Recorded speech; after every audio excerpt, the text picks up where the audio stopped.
Pono. Thank you for the invitation to make this presentation. This is a modified version of presentations that I gave to the Board of Land Natural Resources on behalf of the Ahawai o Maui Hikina in April, as well as a presentation we did last month to the Office of Hawaiian Affairs, who took a unanimous position supporting the efforts of Maui County and the East Maui Water Authority to manage the East Maui irrigation system.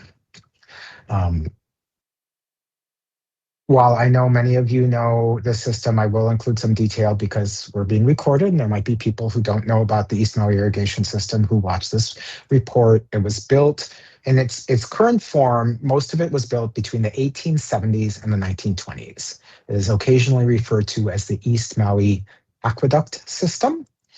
It was built by the corporate predecessors of what has now become the East Maui Irrigation Company, LLC. This includes both the various sugar plantations that ended up merging together.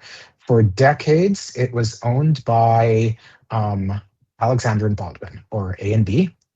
In a second transaction in 2025, the entire interest in the East Maui Irrigation Company, LLC, was sold from Alexander and Baldwin to the company doing business as Mahi Pono.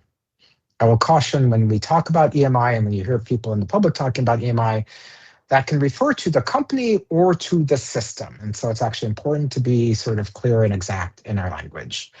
I want to point out before going into the ownership, the issue of taking water off of Crown and Kingdom lands and sending them to Central Maui has been controversial from the initiation of it. This is an image of a petition held in the state archives from 1881, September 12, 1881, written by Hawaiian residents of Ke'anai in the Ko'ola district to the two commissioners of the Crown lands. Attached in the archives is an English translation of the letter, which is in Hawaiian, and it says in part, "We, the committee whose names are below, request your kindness not to dispose of any of the rights of the Crown lands, the water rights of the Crown lands, because what the millionaire has done," and they're referring to Klaus Spreckels, "with the waters of other lands is well known, and account of this trouble," they use the word pilikia, "which is known, that is why we make this application." So I'm just, controversy over how water should be taken and managed out of East Maui is not new. We've been at this for at least 145 years.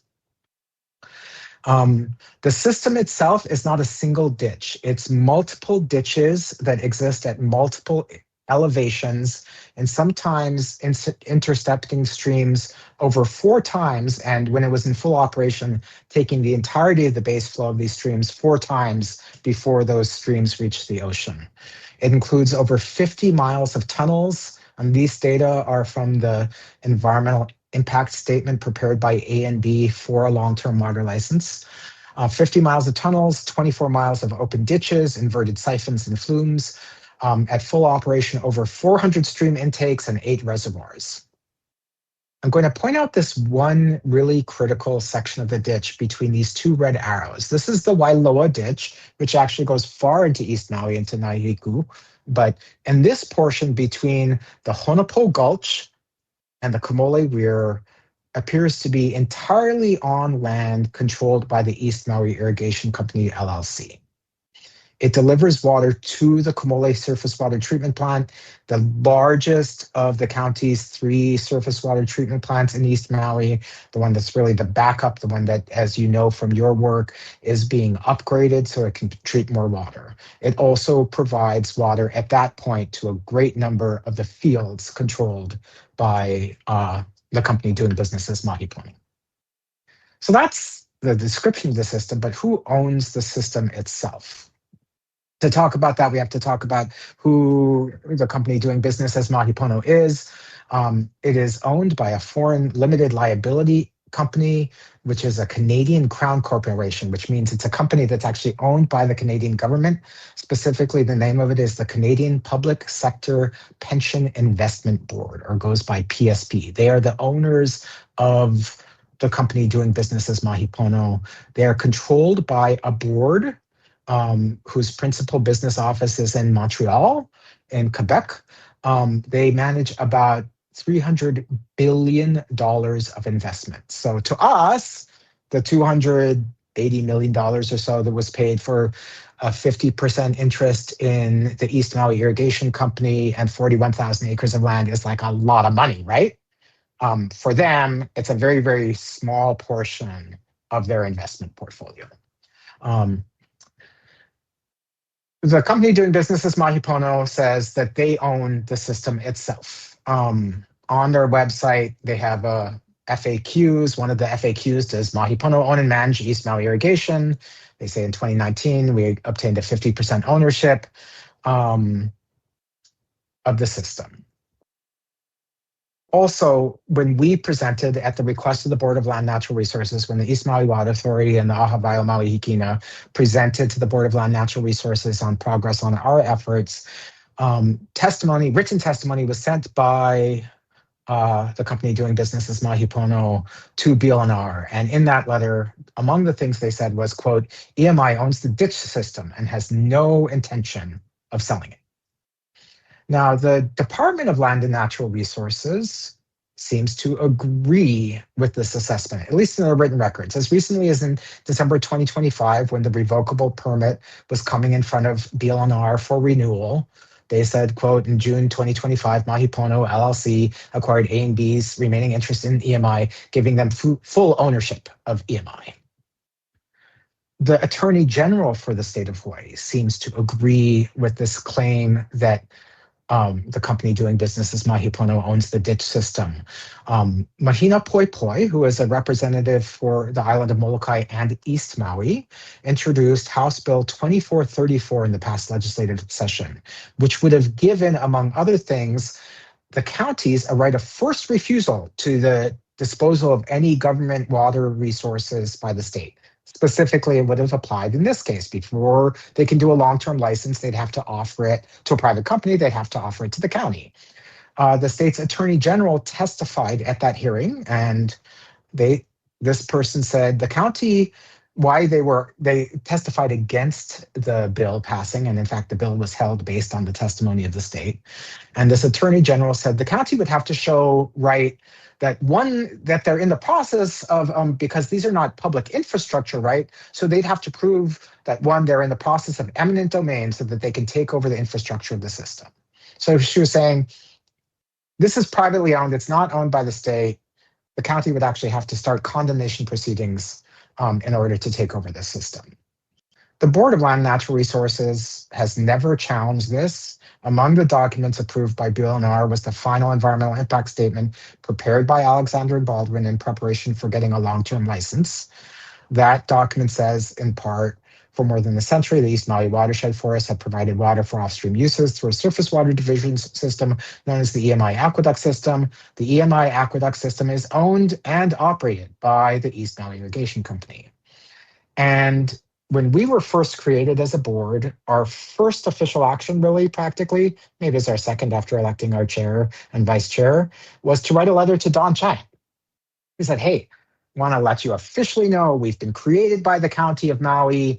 We're ready to start discussions. Please, can we start a discussion about taking over the system? And when 4 months later, Don Chang finally replied to us, among the statements she said was, quote, the department does not own the water diversion and transmission system. The system is privately owned by the East Maui Irrigation Company, which holds a perpetual easement for portions of the system located on state land. Consequently, the department cannot facilitate any transfer of the system itself. So she said basically, among other things, you're asking for us for the system, but we can't give it to you because we don't own it. The question that we've come to ask is that actually correct? There's a number of ways to think about this. The first question we should ask is who owns the land and water involved? The vast majority of the land is state land. I put this in quotes because it's actually Crown and Kingdom lands to which there is still unsettled native land claims. So in this image, which is from the EIS, the dark green are Crown and Kingdom lands held as state ceded lands in the public land trust. Within the red outline, the light yellow part are the lands that were controlled by Alexander and Baldwin and now are mostly controlled by the company doing business as Mahi Pono. Of this, 33,000 acres of the traditional license area that's been under control are state lands. About 17,000 acres are private lands. The vast majority of water transferred from the system comes off of state lands, not off of these privately owned lands. From the monthly data that Mahi Pono submits to the county as a condition of the revocable permit for every year, looking at the numbers from January through November of 2025, on average, just over 24 million gallons a day came from state lands, only 1.5 million came from lands that they clearly control. So the vast majority of the water, the vast majority of the land is state lands, the vast majority of the water comes off of state lands. Then there's also, of course, as you well know, the public trust doctrine. There's no such thing as company-owned water in Hawaii. This is based, among other places, Article 11, Section 1 of the state constitution, which says all public natural resources are held in trust by the state for the benefit of the people. Okay, so that's who owns the land and who owns the water. Who owns the actual system itself? Who owns the ditch?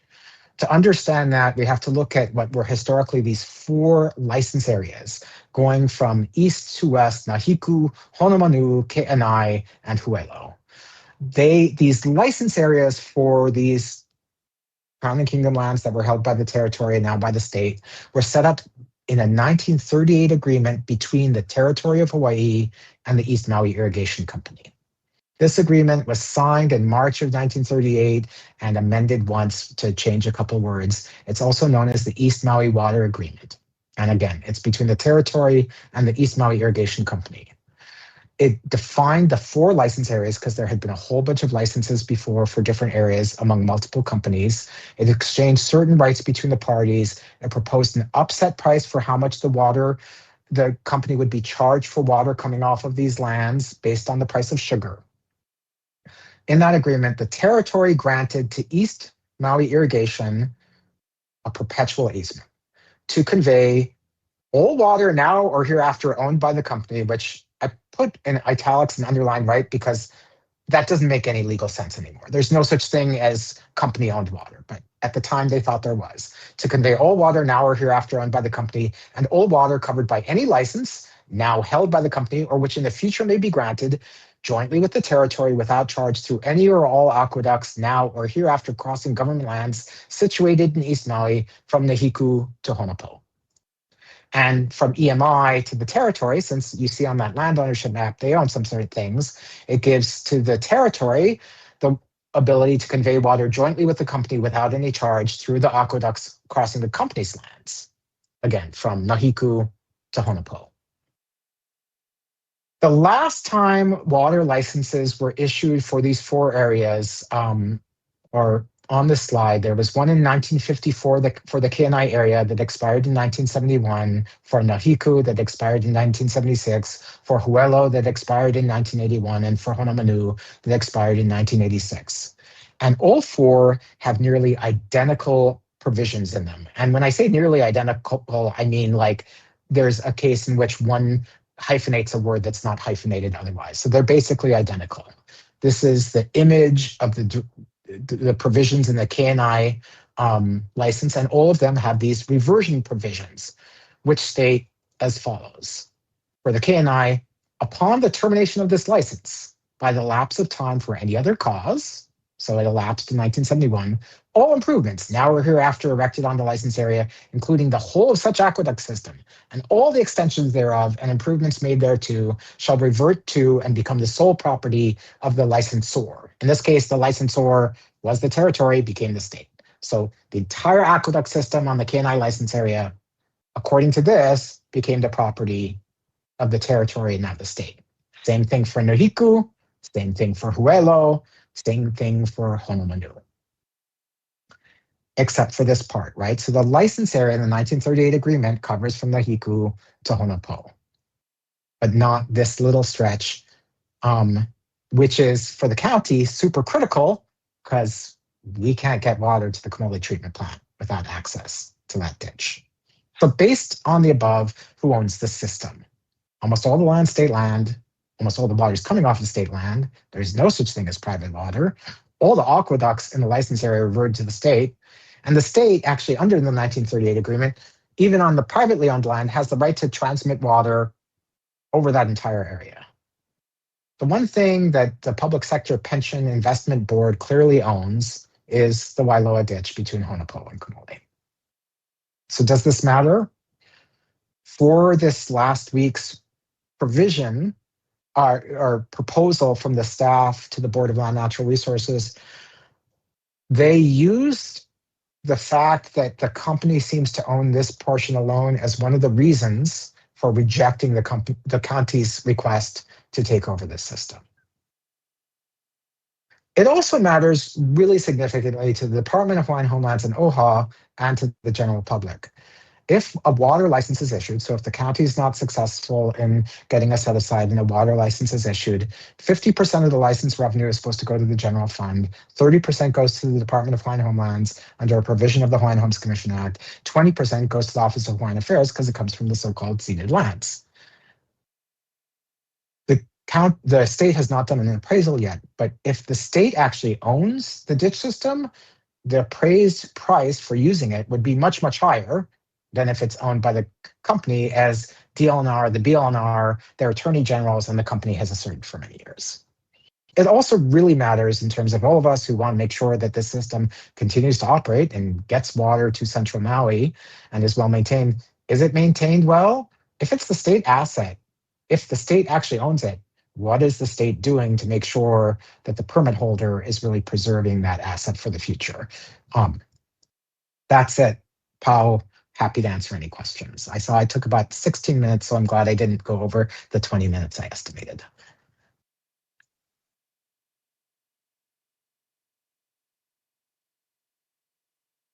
Thank you, Dr. Schroyer, for your presentation.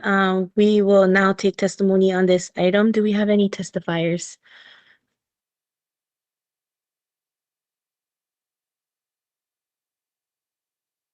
No testifiers, Chair. Thank you. I don't see any in chat. With no objections, I will close testimony on this item at 2:12 p.m.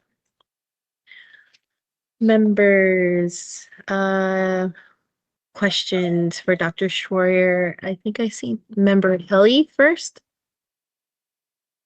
Or was it Member No, I think Botello? Member Botello's first. Oh, okay. Member Botello. Right. First of all, I just want to thank you for such a thorough report. Secondly, is it available anywhere for the public? Because this is a really thorough, as much as possible, history that, up until now has been a lot of verbal history, but in my family anyway.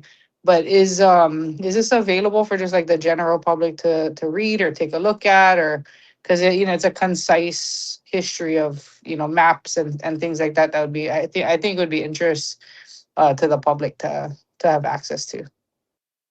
Mahalo, Member Botello. So in a couple ways, the presentation itself was submitted as an attachment to you. So it's not part of your guys' official record, and anybody in the public can be pointed to it as well as watching this recording. The source documents, many of the source documents came from research done by Kipa and Onauna Mali, who have done tremendous work documenting the cultural history of Maui Hikina and the history of struggles over water. The East Maui Water Authority on its website has actually put up a lot of those original documents. So you can see these petitions, you can see a lot of the maps and these other things. And those are available now through the EMWA's website as well. So I hope that's responsive to your question. Mahalo. Member Helly? Thank you. Thank you very much for that terrific presentation and all that work. I mean, that's a tremendous amount of work. So I have a question regarding, I think, your second or third to last slide, the one about fees. I didn't quite understand it. I wonder if you could put it up again. Yes, I will put it up. So a water license is a charge for getting the right to use the system and use the water. Okay, before you start Um, that though, so what is this that matters? Who gets the license? who owns the system? Of course that So matters. Okay. the Yeah, yeah. question is, well, so the Board of Land Natural Resources has behaved this entire time, along with the department and their attorney general and their previous chair. They have accepted the fact as asserted that it is privately owned. The previous TIG for this board that ended up resulting in the creation of the East Maui Water Authority did sort of start to raise some of these issues. But because most of the fights over the years have been over how much water is diverted by the system, the ownership issue didn't really come to a head until the county formally asked for a set aside of the land. And the issue of ownership didn't come in front of the Board of Land Natural Resources until April of this year. But even in last week, they're dodging the issue. They're not even saying, listen, we don't have to resolve this issue of ownership. We can just give a license to the company doing business as Mahi Pono. So the question I'm asking is it important? And I think it's important for the county getting an issue. But even if the outcome of all of this, and so I wasn't clear on this before, even if the outcome of all of this is that the company doing business as Mahi Pono ends up with a 30-year license, you still need to know who owns the ditch system itself, because the state has to price the license through an appraisal. And if you don't know who owns the ditch itself, you will price that very, very differently. And that's going to, among other things, affect the financial rights held by the Department of Hawaiian Homelands and its beneficiaries and the Office of Hawaiian Affairs and its beneficiaries, as well as the other 50% goes to watershed protection and other state uses. So it matters to sort of the general state's population. Is that clearer, Member Helly? Sorry, I was confusing before. Much clearer. That's I kind of got the drift that was what was implied here, but I appreciate the clarification. Thank you. Thank you.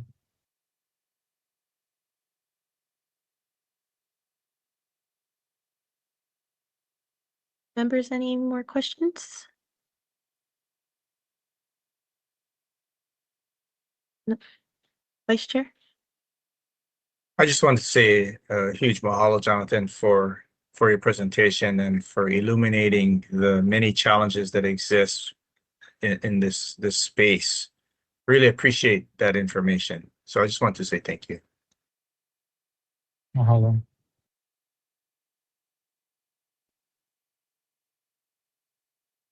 I would also like to say thank you.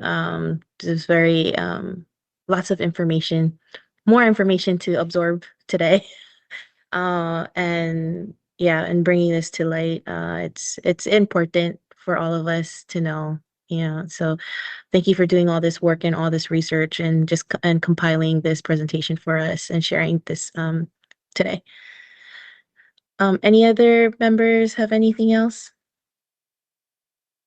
No. Okay. Thank you very much. I will stay on as long as I can off camera to listen to your important discussions coming forward. Thank you for the work you do, and thank you for the invitation to present to you on this. It would be, if I can make two concluding remarks. One is, yeah, if the system's worth, as has been alleged, a couple $100 million, it'd be good to know whether the state gave it away or not. Gave away a $200 million asset. Secondly, part of the frustration of the board 4 times coming forward to try and give away this license in the last 2 years, there's nothing the courts have ever said in a final decision, and there's no legal requirement that they have to issue a long-term license. By way of contrast, hinting at your next agenda items, the State Water Commission is supposed to act within no later than 180 days on water use permits, which, among other things, the Department of Water Supply is hoping for in West Maui. So we have these 2 sister agencies, the BLNR and the Water Commission. They're supposed to be doing something in West Maui that they are not doing, and they don't need to be doing something on East Maui that they keep pursuing. I hope that we can collectively work to get them to focus on the things that they're supposed to be doing. Mahalo nui. Aloha. Aloha. Thank you.